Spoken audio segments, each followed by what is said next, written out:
कह रहे हैं कि परशुराम पितु आज्ञा राखी, परशुराम पितु आज्ञा राखी, मारी मातु लोक सब साखी। पिता का पद तो इतना महत्वपूर्ण है कि परशुराम जी को जब पिता ने आज्ञा दी तो उन्होंने अपनी माँ का वध कर दिया, माँ को मार दिया। अगर परशुराम ऐसा कार्य कर सकते हैं तो तुम्हें तो राज्य लेने की बात को पिता की आज्ञा के रूप में स्वीकार कर लेना चाहिए।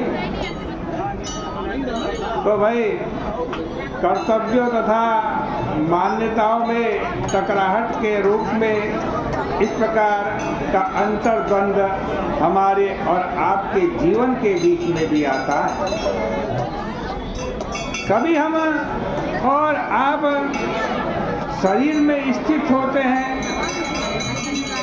कभी मन में स्थित हो जाते हैं, और कहीं कहीं यह दृश्य मुझे दिखाई देता है कि श्रोता कथा में आया हुआ अचानक उसको नींद आने लगती है कथा। इसका अर्थ है कि उस समय वह शरीर में चला गया, क्योंकि अगर मन में बैठा हुआ होता तो उसे नींद नहीं आती। जब मन नहीं लगता तो शरीर को तमोगुण, जो तमोगुण है ना, वह इस पर अधिकार कर लेता। इसका अभिप्राय यह है कि हम कभी शरीर में स्थित होते हैं, कभी मन के रस में डूब जाते हैं। बुद्धि से विचार करने की प्रवृत्ति भी कई व्यक्तियों के जीवन में उदित होती है। कई व्यक्तियों में तीव्रतम अहंकार का उदय होता है, ये भी दिखाई पड़ता है। फिर ऐसी परिस्थिति में व्यक्ति के लिए क्या निर्णय सरल है कि वस्तुतः मेरा परिचय क्या है। किंतु भगवान श्री राघवेंद्र तथा महर्षि भरद्वाज के संदर्भ में इसका जो उत्तर दिया गया है उस पर भी आप विचार करके देखिए। देखो, हम लोग व्यवहार में नित्य देखते हैं कि दिन भर हम लोगों संसार में कभी यहाँ तो कभी वहाँ चक्कर काटते रहते हैं, परंतु यहाँ वहाँ चले जाने के बाद भी व्यक्ति का एक अपना निजी घर होता है, अपना, जहाँ चारों ओर चक्कर काटने के पश्चात व्यक्ति आज वहाँ पर आकर के रुक जाता है, वहाँ पर आकर के स्थित हो जाता है। इसी तरह से हमारे और आपके जीवन में चारों ओर का भटकाव होने पर भी यदि कोई न कोई ऐसा केंद्र हो, ऐसा महापुरुष हो कि जिस पर हमारा विश्वास हो, और अगर उसी केंद्र को हम ठीक ठीक समझकर उस महापुरुष के द्वारा ही यदि हम अपने जीवन पथ का निर्धारण करें तो हमारे जीवन में आने वाली समस्याओं का निराकरण हो जाएगा। इस प्रकार ये दो बातें बड़े महत्व की हैं। पहले तो हम यह निर्णय कर लें कि हम कहाँ बैठे हैं और कहाँ होने का निर्णय संत के द्वारा होने के पश्चात निर्णय करें कि अगर हम यहाँ हैं तो फिर हमारे कर्तव्य का स्वरूप क्या है, हमारी साधना का स्वरूप क्या है। और जब व्यक्ति उसी केंद्र के आधार पर अपनी साधना तथा कर्तव्य का निर्णय करने का प्रयास करेगा, तब वह लक्ष्य तक पहुंच जाएगा। उसको अपने चरम उद्देश्य की उपलब्धि हो जाएगी।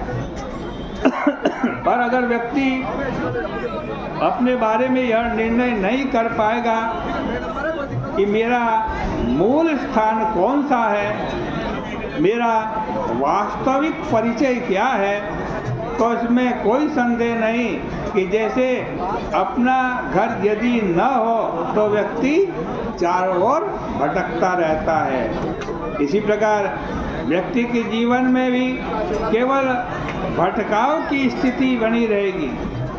इसलिए सर्वप्रथम हम अपने केंद्र को पहचानने की चेष्टा करें।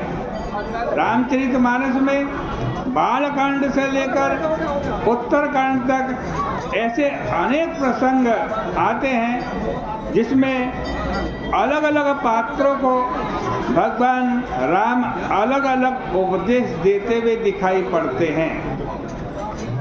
उन उपदेशों को अगर आप ध्यान से पढ़ेंगे तो उन उपदेशों में परस्पर एकता नहीं है, अभी तो भिन्नता का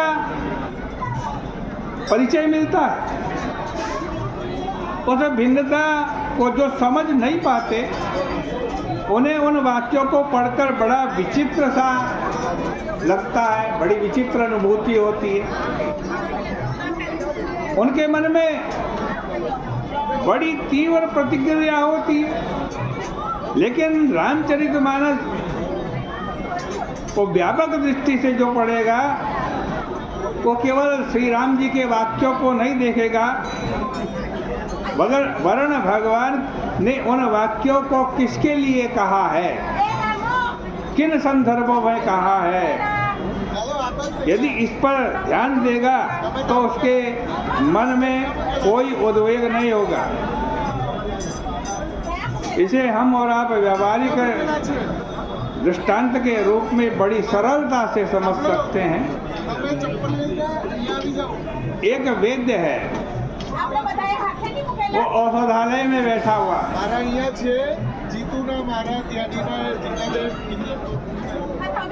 उसको कोई सज्जन देखना चाहते थे कि इनका सिद्धांत क्या है, इनका व्यवहार क्या है। एक व्यक्ति आया, वैद्य जी ने उसको बड़ी मीठी दवाई दे दी, उसको सुस्वादु पदार्थ भी खाने के लिए बता दिया। परंतु दूसरा व्यक्ति आया तो उसको वैद्य जी ने बड़ी कड़वी दवाई दे दी और उससे कह दिया कि तुम आज भोजन मत करना, उपवास रखना।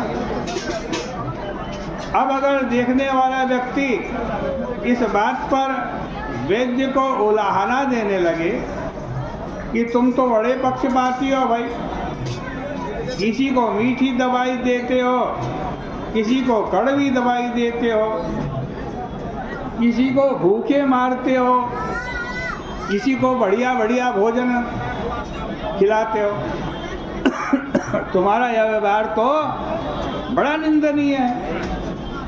तो इसका सीधा सा अर्थ यही है, उसने वैद्य के स्वरूप को नहीं समझा।